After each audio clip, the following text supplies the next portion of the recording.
મને બાંઘાને તો દવાખાને લઈ ગયા. જય શ્રી રામ અને ગુડ મોર્નિંગ. તમારા 50મા મિની બ્લોગમાં હાર્દિક સ્વાગત છે. તો હવાર મિની બ્લોગ ચાલુ કર્યો વાડી નાયા ધોયા વિનાનો. એમાં મને બાંઘો હતો બ્લોગર હો. આપણે જેટલા વીઘા હતા ને એટલે આખા ખેતરમાં પાઇસિયું મારવાનું હતું. પછી થઈ ગયા ઘર બાજુ હાલતા. હું મને બાંઘો નીકળી ગયા પછી વાડી બાજુ હાલતા. એમાં આનો બ્લોગ તો ચાલુ જોયો બાંઘા. મોટો મોટો ક્રિએટર એમ ને જેમ બ્લોગ ઉતારે. બંધ ખોટી કોમેન્ટ નો મારતા. વાડિયા પૂગી ગયા લઈ લીધો ખાટલો. પછી આપણે થઈ ગયા લીમડા બાજુ હાલતા. આપણે પૂગી ગયા લીમડે. હું મને બાંઘો. આપણે એવા તો રીલ શૂટિંગ કરવા પણ આપણે ઇન્સ્ટા મૂકવાની છે. તો કાંઈ વાંધો તમે જલ્દી ફોલો કરી લો. દીપ દેસાઈ 41 સાઈડ ઉપર આવી ગયો. જલ્દી જોતા રીલ શૂટ કરીને થઈ ગયા ઘર બાજુ હાલતા.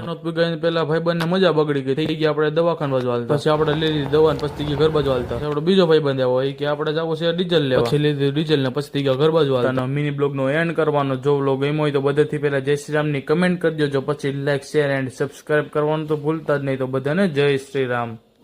જય શ્રી રામ.